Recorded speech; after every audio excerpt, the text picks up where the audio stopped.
This is the Global Podcast Network, where executives and professionals connect, share, and inspire. Stay tuned for the conversations that drive success.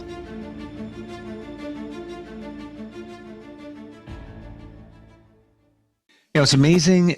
Things that go back to your childhood are really programming you or guiding you in your adult life. Yeah. They are called traumas, and we all have them. I know it's a tough word to really swallow, but it is reality. What are the symptoms of those traumas that we endured when we were younger? We're going to talk about that today, and actually what to look for with a trauma therapist, somebody to help you move through it, because you can't do it alone. There's different modalities, therapy being one of them. And he is a licensed licensed marriage and family therapist, and does so much to help people move their lives forward as a trauma therapist as well. He's back with us. Ken England is on the program. How are you doing today? Good. Thank you. Good to be back. Thanks. Yeah. I appreciate you being back here. We started talking about trauma and identifying what we call big T trauma and little t trauma is. And maybe we should do a reset on that, but I would love to get into what the symptoms of that might be. Can we do that? Right. Yeah. So just to back up a step in case someone missed last time, big T trauma is more of one-time incidents, being involved in a natural disaster, having a car wreck, certain types of maybe combat, etc. So those are probably what was considered trauma initially in the medical and psychological field, and they have certain symptoms, but what actually can last much longer in different ways that can interfere with our life. It's called little t trauma, more of relationship problems, neglect, emotional abuse, sexual abuse, of course, physical abuse as well, but oddly enough, emotional and mental abuse will last longer, likely, and can have more profound negative effects throughout our life, including things like emotional dysregulation, unable to regulate or manage our emotions, having a lot of mood swings and irritability and intense emotional reactions may be a part of that. Somebody who has a very negative self-perception may be a symptom of trauma. It could be a symptom of other things too, but it could definitely be a symptom of trauma, such as feeling worthless, feeling shame and guilt in situations that doesn't really make sense, and a really distorted sense of themselves. Interpersonal difficulties can certainly come out of trauma. Trauma is often based out of which should be caregiving relationships and trusted roles in our lives, and then abuse can come through that. So that can really set people up to have trust issues is one of the biggest kind of things I hear a lot, having trust issues with people. The challenges within those forming and maintaining, kind of healthy relationships that can alter us really from the beginning, and including avoiding social situations as well. But, people that may, have difficulty in a relationship, even when things are going well, you'd think that'd be great, but then they can get very uncomfortable because they're waiting for the other shoe to drop. They're waiting for some historical changes to happen for them. Ken, would you say, is it safe to say that we're all challenged by some type of trauma? Every one of us. Yeah, right. Yeah, I was going to mention that earlier. I'm glad you brought that back up. Now, we're all shaped by what we're shaped by, our families, our schools, or people that, impacted by things coming up in life that mold us to a degree to be and act certain ways. Now, but some of those are more problematic later on in life. Again, the most basic definition of trauma for me is past events affecting me now in my life, especially adulthood. So that's really a lasting effect there. And I wouldn't, so one of these examples might be learning to shake someone's hand and smile every time you see them, but there's probably not a problem with that, right? So that's an example of being molded. But probably not a lot of problem with that one, right? So that's a good example of being molded and taught to do things, right? But when we have relationships that are confusing, there are people we should be able to trust, but turns out we can't. And then that also can make us doubt ourselves in all relationships. Those are some of the more what we'd consider trauma, even though they're also molding, they're more problematic in our life today. It's almost hard to fathom that these things that happen in our childhood, and I'm not minimizing anything, but little T Yeah. trauma could be, got picked on as a kid, whatever it might be, Oh, yeah. is holding us back. When we use the word symptoms of that, what are some of the symptoms of different types of trauma? Well, there's more here as well.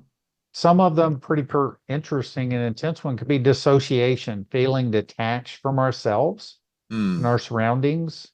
That gets into things that are called depersonalization and derealization, which I don't normally use those terms because I try to speak more layman's terms with people. Hypervigilance, Steve, is probably one of the biggest kind of symptoms we find, an exaggerated sense of alertness or awareness or being on guard for certain things. So that I think is one that can most easily be seen and recognized. In certain situations, I just feel different and I'm kind of more on guard. That's not probably normal unless you're in a Hmm. very stressful, threatening situation. Now, somebody with trauma could feel hypervigilant in a place that you shouldn't feel that way, but they are based on their history and their important relationships. Yeah. And that's just Uh, one. That's just yeah. one symptom, right? Yeah, there's so many. Yeah. I mean, intrusive memories and flashbacks, this is probably one that people would think about the most. They've probably seen it in movies. When in a movie, when you're trying to convey what trauma might be, sure everybody's seen movies and TV shows where someone has a flashback type of thing, right? And that's why, or this really touches on what we're talking about with symptoms, they're often trapped and kind of stored in our senses. Visually, things we see, things we hear, it could even be something you smell that could remind you of a stressful situation or emotions. And that's why trauma therapies that I do anyway, and probably others as well, you work on the senses related to the memories. So, and not doing that, you're still going to have these senses, these what we call triggers, right? That can be, someone can unknowingly, very well intendingly, you know, push our button, so to speak, in a way that they never intended to. And all of this is stored in our subconscious, right? Well, in our body, I think our subconscious is another way of saying that, in our senses, in our past, that kind of thing in the back that's running, kind of guiding and running our life, so to speak. Yeah, something like that. Absolutely. Wow. Um, Also avoidance, not just avoiding, but avoidance behaviors, avoiding situations, people, places that really can remind us of trauma. That's definitely one of the symptoms of PTSD. A lot of people with trauma and the little t trauma, the complex PTSD, they have a lot of sleep disturbances, insomnia, nightmares. There's a thing called night terrors, which is a condition in which clients with either trauma can have, but they often have trouble sleeping or staying asleep. Hmm. And that really, if you've ever had trouble with sleeping for a while, it really can really make everything worse, in your daily life. So, Let's talk about that for a moment because yeah. I never put that together that somebody who's having sleep challenges, either falling asleep or staying asleep, that can be directly tied back to even a little T trauma from your childhood. Yeah, it can be. I Wow. mean, where did that, so again, like everyone's scenarios and symptoms in which trauma occurred can be different. And so maybe some were related to nighttime and sleep time. Maybe someone came to their room at night, and things happened. Oh, and also, even if it's not directly related to the trauma, nighttime is where we're alone with our mind and Hmm. we're kind of a captive audience. And a lot of times people can do well during the day and they're busy and they're at work or they're doing this or that, etc. But when you're at home and alone, ready to go to sleep, it's just you and your mind, right? So that it's kind of a captive audience there sometimes. Wow. And that's, yeah, Yeah, these are the things we don't realize, the rest of us. And right. even allowing yourself to be alone, either physically or even just mentally. I know people that I can, I know their previous situation. Hmm. I think they just stay busy to avoid having to confront themselves. Right. Right. Yeah. Hmm. And that's a natural kind of what we might call defense mechanism, right? It's just a natural way any person could figure out to kind of deal with something. But the problem with defense mechanisms is they're not supposed to be the longer term solution to something, Hmm. right? They're a way to deal with something in a very short term. But if I mean, because if you're trying to stay busy as a way to deal with trauma, again, there's nighttime when you're going to sleep, you know. I mean, you can only stay so busy for so long. And hopefully people can get the care they need to really address the main issue.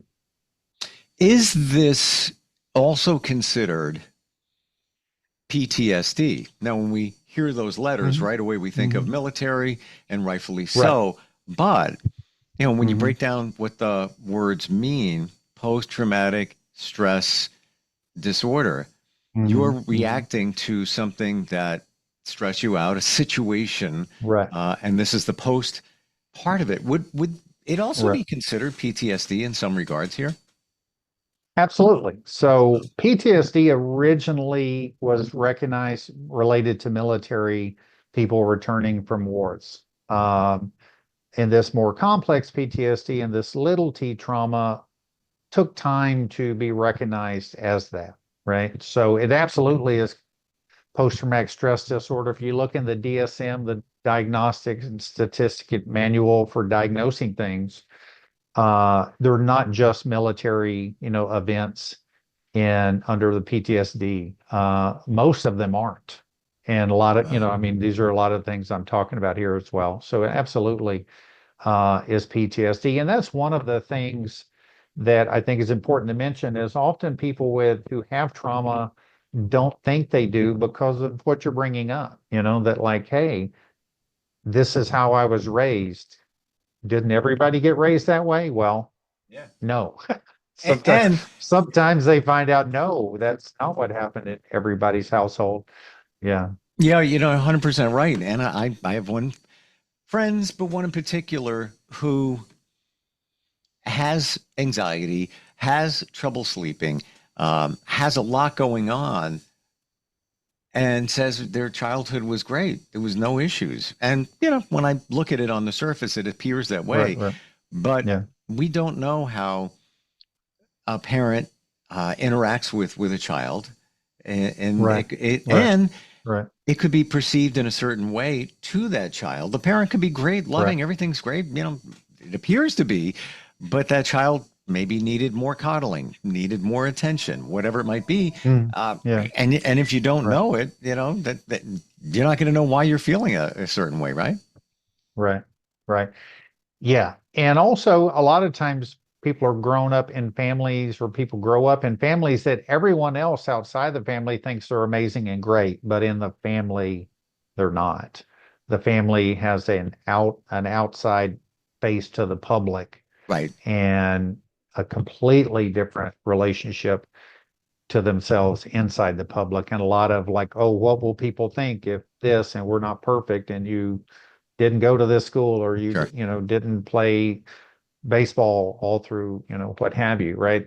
And that a lot of times that is happening with these little t traumas is a completely different external face of the family and compared to what's really going on inside.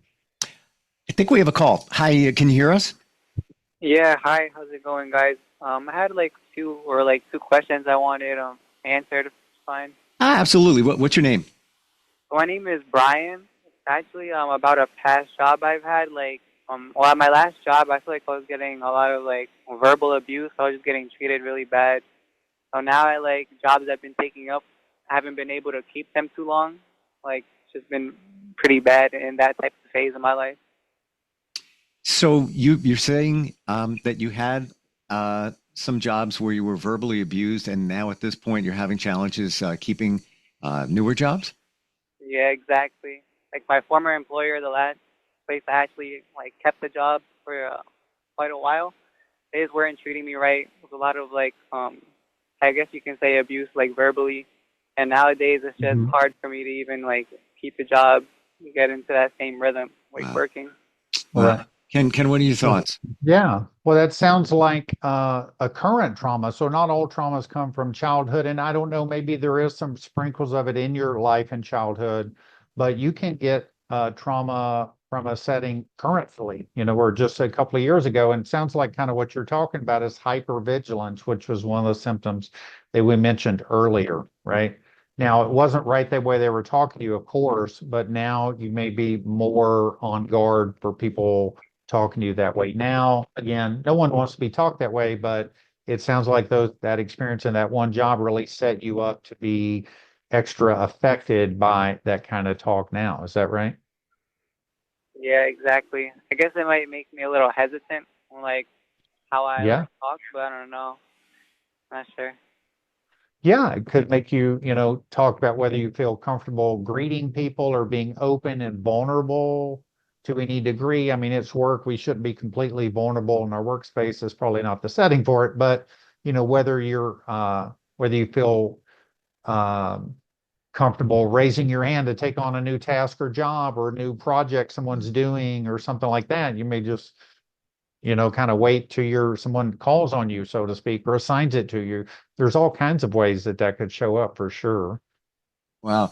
Mm. How would you work with somebody like that, Ken, who's been through what he's been through? Right. So I would look for the history. Is there any history? Now, there doesn't have to be, but is there any history of that in your life?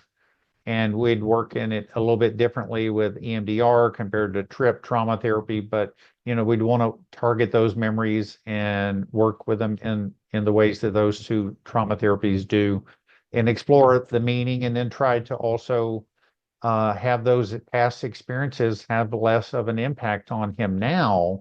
That's kind of the goal of trauma therapy in general, is to kind of reduce the negative impact of those past events. Wow. Thank you very much for calling, and we appreciate Yes, it. thank you. Best of luck to you. No problem. I appreciate it, guys. Thank you. Thank you. Thank you. Wow. Identifying what we're talking about here is there could be a high probability that when he was a child, I'm going to very hypothetical, but just Yeah, taking yeah, what we have sure. here. Right. Let's say he had a parent or a relative that would, speak strongly to him, maybe something that he was uncomfortable with. He might not even Yeah, remember it. yeah. It could have been Right. even Right. one episode, right, of Right. that going on. Let's say It could be. Yeah. mom or dad were having a bad day, and Yeah. he's Right. 7. He remembers that. Now he gets Right. to that last job. 100%. Wow. Absolutely. Yeah. 100%. A parent, I think a lot of what can happen in average everyday families, not Mm, consistently abusive families, is sure. a parent stressed out, things are hard, and their child asks for something, or they do something in a certain way, and they react in a way that's not great. And as they say, not our proudest moment as a parent, but it can stick with the person that is said to. And um, Wow. hopefully they get a chance to address and work on that in situations. Even if that parent or person apologizes, sometimes that stuff is still there because it's kind of been ingrained, say, earlier in life. And even if later on, it's great if someone that does that to us can apologize and knows about it. Um, but the routines are kind of already in place, and that may not simply solve it all. So could be more work to do. Yeah. We don't know his personal situation, Right. but if you take it from a somebody dealing with a current trauma, if you will, what do you think the chances are that there was something going back to childhood? Yeah. In your experience, your intuition, in the back of your mind, would you be thinking right Hmm. now, it probably Yeah. is? Not Yeah. minimizing what he's going through now at No, all. no, no, no, not at all. I mean, you gotta, as a trauma therapist, absolutely you have to consider, hey, Sure. what may have happened in the past that's supporting this or triggering this, or Right. this is, if someone experiences something, they have an unusual reaction to it and it makes no sense to them, there could be some trauma there that they've kind of stuffed down and tried to forget about without a doubt. And it doesn't have to be, but you would certainly want to know and kind of explore and maybe, maybe sometimes people don't really recall things, but as you do more trauma work with them, then they recall things that they've kind of stuffed and put away and tried to forget and done a good job of it. But because trauma's trapped in our senses, Steve, it can still be kind of awakened without even understanding what just happened. Yeah. That is such a great word, Ken. Awaken. Yeah, because Right. it's like lying dormant, or it's just kind of Yes. festering out there. Then you have a Right. recent Mhm. episode and or trigger in his case. Stressor or something. Yeah. Yeah. How does Right. one pick or even look for a trauma therapist? What are some things that you Right. should be looking for? Yeah, this is a very good question, and I'm glad we get to talk about it a little bit because I have worked with many people that had someone who was a therapist that was not trauma trained, was not trained in a trauma therapy, and they really kind of messed up the client, for lack of a better term, that Mm, by trying to do a normal talk therapy, which is in my view, not what someone who treats trauma should do. Uh, there are specific trauma therapies. EMDR is one. Trip trauma therapy that I do is one. There are others, brain spotting, somatic experiencing. Those are designed to work with the symptoms and the kind of blocks that might be present with trauma.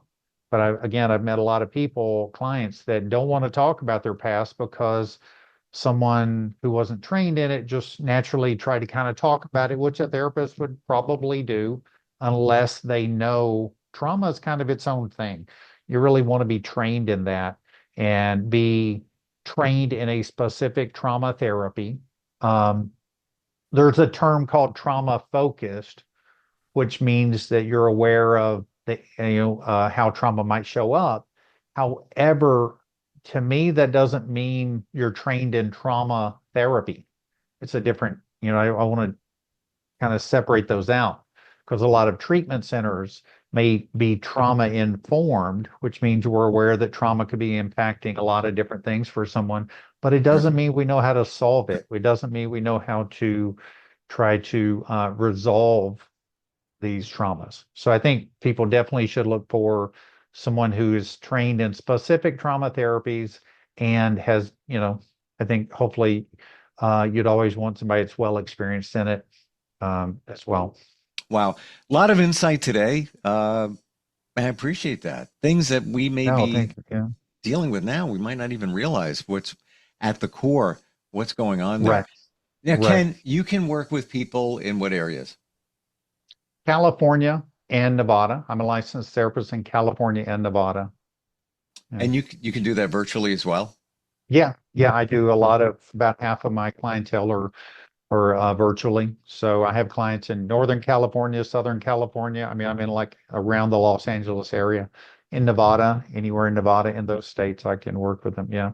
And the therapies I do, EMDR and trip trauma therapy, work very well on video. And trip was actually, I think, was essentially developed on video. So they're really good options. Yeah. What's the best way to find you? Um, I think we'd put my website, kennethengland.com, can guide you. There's an email link at the bottom. Also, my email is Ken England MFT, which is marriage family therapist, Ken England MFT at gmail.com. Gotcha. So I'd And love to hear people and help them find someone maybe. Yeah. yeah, well, I appreciate that. And even just find some answers as to why Yeah. we might be Yeah. doing what we're doing now. Right. KennethEngland.com. It's spelled Yes. just the way it sounds. Yep. Thank you so much for today and Thank you. all the insight. All right. Appreciate Thank it. you, Steve. Thanks. Thanks again. We'll Bye. be right back. This is the Global Podcast Network, where executives and professionals connect, share, and inspire. Stay tuned for the conversations that drive success.